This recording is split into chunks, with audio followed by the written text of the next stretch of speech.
Сәлеметсіздер ме, құрметті оқырмандар. Адамзат баласының қол жеткізген игіліктерінің бірі білім қазынасы ол кітап. Кітап адам баласының сан ғасырлық ақыл-ойының жемісі, тарих мен тағылымның алтын сандығы. Кітап дегеніміз алдыңғы ұрпақтың артқы ұрпаққа қалдырған рухани өсиеті. Кітап таңдап талғай оқи білу, оны түсіну мен түйсіну, алған әсерді өмір қажетіне жарата білу, әрбір адамның білігі мен білімін, пайым мен парасатын айқындайтын алғы шарттардың бірі.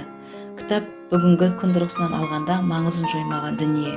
Ендеше қоғамның сан талық мақсаттарының ішіндегі ажырамас бір мақсаты ол үнемі жас оқырмандар тәрбиелеп отыру. Нөмір 62 мектеп лицей кітапханасындағы Атамұра кітапхана сериясымен жарық көрген кітаптармен таныс болыңыздар.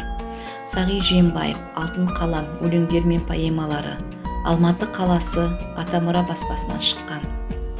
Жүректің сырын шертетін сен біздің алтын қаламсың деген сөздің қазақ лирикасының қас шебері Сағи Жиенбаевтың өзіне бағыштап айтуға болады.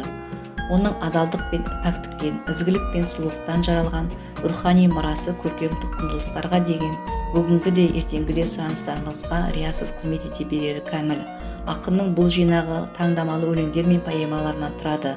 Өлеңдерде адам бойындағы алуан қасиеттер, жан сезімі, жүрек толғанысы жырланады. Кәкімбек Салықовтың Жезкиік өлеңдер жинағы. Алматы қаласы, Атамұра баспасынан шыққан. Қазақ халқының көрнекті ақыны Кәкімбек Салықовтың әр жылдары жазған өлеңдері еніп отыр. Кітапта нәзік лирикаға орнаған мөлдір махаббат шындығы, шапшып тұрған тіршілік көріністері, сүйкімді әзіл мен адамды ойға салар салиқалы жыр жолдары топтастырылған. Жинақтың жыр толқытып, ән татыған өлеңдері әр жаңа сыр-сандықты ашқандай көпшіліктің күткен деңгейіне жарқ етеріне кәміл сенеміз. Сәкен Сейфуллин, Аққудың айырылуы, өлеңдері мен поэма, әңгімелері мен повесі. Алматы қаласы, Атамұра баспасынан 2010 жылы шыққан. Кітапқа аса көрнекті жазушы Сәкен Сейфуллиннің көпшілік оқырманға ежелден белгілі өлеңдері мен Көкшетау поэмасы, Қыр балалары, Бандыны қуған Хамит, Омар атты әңгімелері, Жер қазғандар повесі енгізілді. Қазақ елінің бақытты болашағына қалтықсыз сенген күрескер суреттердің туындарынан туған жерге деген шексіз махаббат, бір өкініш, бір үміт шарпыған замана туралы толғанысы аңғарылып жатады. Мағжан Жұмабаев, қазақтың ұлы ақыны, көркем сөзші, аудармашы. Мағжан Жұмабаев, Сүй жан сәулем, өлеңдер мен поэмалар. Алматы қаласы, Атамұра баспасынан шыққан.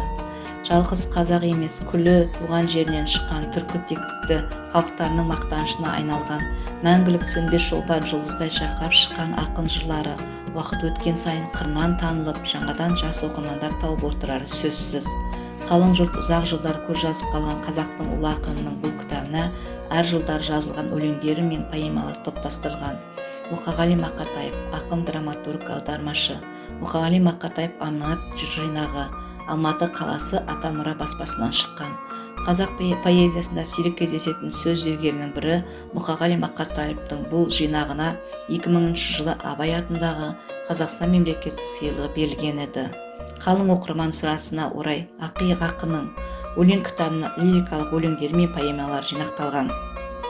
Жинаққа бұрын шыққан қос томдық пен үш томдықтарына жарияланбаған, кейіннен табылған аманат жырлары енгізілген.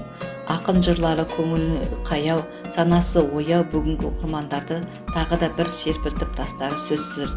Оқырмандарымызды кітап оқуға шақырамыз.